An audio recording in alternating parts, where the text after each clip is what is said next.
In the world of ancient Rome, where emperors were made and unmade in the blink of an eye, few tales are as captivating as that of Gaius Cassius Longinus and Marcus Junius Brutus. These two men, bound by blood, friendship, and a shared thirst for power, played a pivotal role in shaping Rome's destiny when they stabbed the great Julius Caesar to death. Their actions, driven by a mixture of idealism, ambition, and fear, led to the demise of a tyrant and ultimately reshaped the course of Western civilization. Yet despite their monumental roles in history, we know surprisingly little about the men themselves. Who were Cassius and Brutus? What drove them to murder Caesar? And how did their actions affect the fall of the Roman Republic? Join us as we delve into the shadowy world of ancient Rome to uncover the truth behind Caesar's assassins. Our story begins with the Roman Republic teetering on the brink of change. Julius Caesar, the great general and statesman, had just returned from his Gallic wars, having conquered much of Europe and made himself a legend. Now, standing at the peak of his career, he was preparing to run for the consulship, the highest office in Roman politics.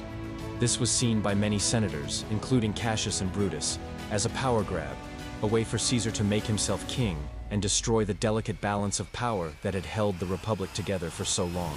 Cassius, a veteran politician and soldier, had served under Caesar in the Gallic Wars and had risen to prominence as a result. However, he soon found himself at odds with his former boss, believing Caesar's growing popularity to be a threat to the Republic.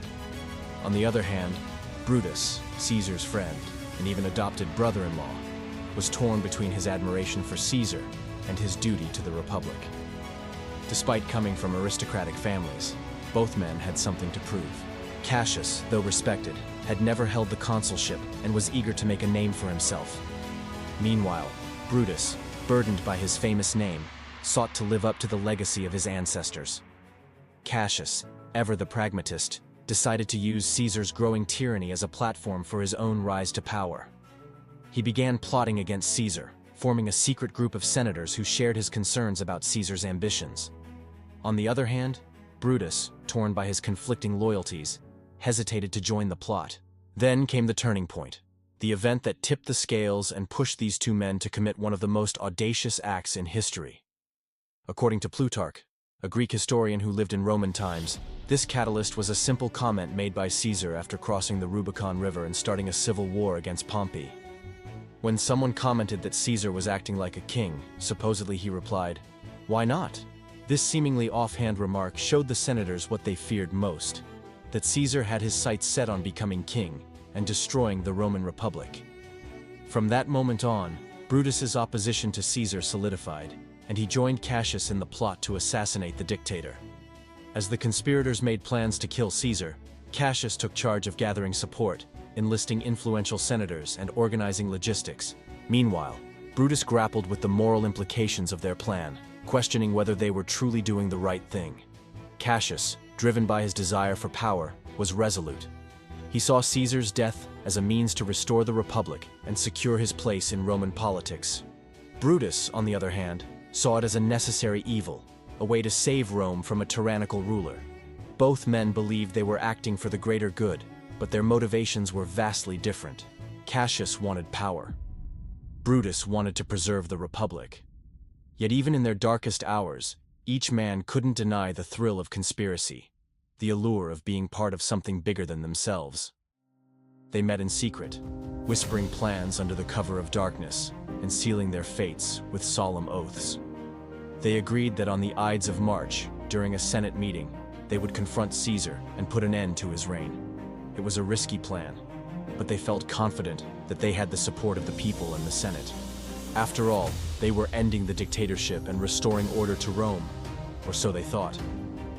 As the day of the assassination drew near, fear hung heavy in the air of Rome. Even Caesar's closest allies couldn't shake off a sense of foreboding.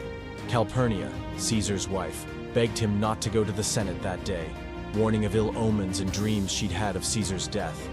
Caesar, however, was resolute. He believed his power was unmatched, and nothing could stop him from attending the Senate. He went, clad in his finest robes, unaware that this was the last time he would ever do so. And then, it happened. In the Senate chamber, surrounded by his fellow senators, Caesar was attacked. At first, it was just a scuffle, a fight between Caesar and the conspirators. But soon it became clear that the assassins were too many, and Caesar's guards were no match for them. Cassius watched from a distance, his heart pounding in his chest, as the scene unfolded before him. Then, as quickly as it started, it was over. Caesar lay dead at the foot of Pompey's statue. The assassins stood around him, their blades dripping with Caesar's blood. Cassius had done it. He had killed Caesar and saved the Roman Republic, or so he thought.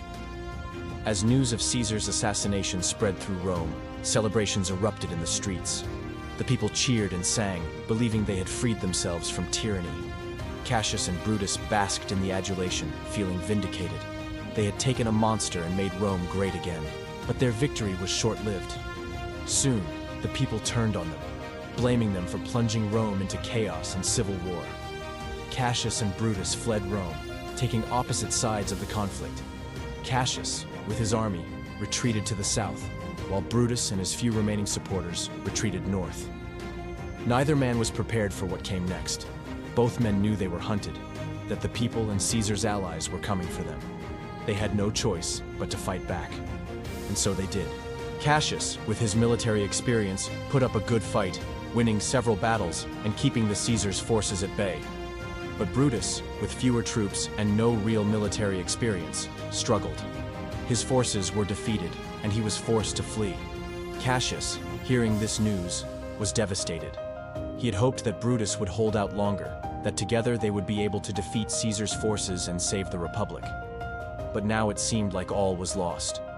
In the end, both men took their own lives to avoid capture. Cassius, upon learning of his defeat, fell on his own sword. Meanwhile, Brutus, having lost everything he had fought for, waited for his executioners and died by their hands. As the news of their deaths reached Rome, the people were divided. Some mourned the loss of these great men, while others celebrated.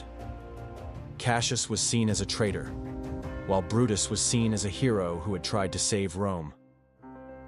But in the end, none of this mattered. The Republic was gone. The assassination of Caesar had plunged Rome into chaos, and from the ashes rose the Roman Empire. Cassius and Brutus may have thought they were saving Rome, but in reality, they had doomed it. The question remains, were they heroes or villains? Were they traitors who destroyed the Republic, or patriots who tried to save it? The answer, as with most things in history, is complex. They were both. They were heroes because they fought for what they believed in. They were villains because their actions caused so much pain and suffering. Cassius and Brutus. Two names that echo through history, not as individuals, but as symbols of ambition, betrayal, and the fall of an empire. Thank you for watching. If you enjoyed this video, please hit the like button and subscribe for more historical insights. Let us know what you think of the video in the comments below. Your thoughts matter to us.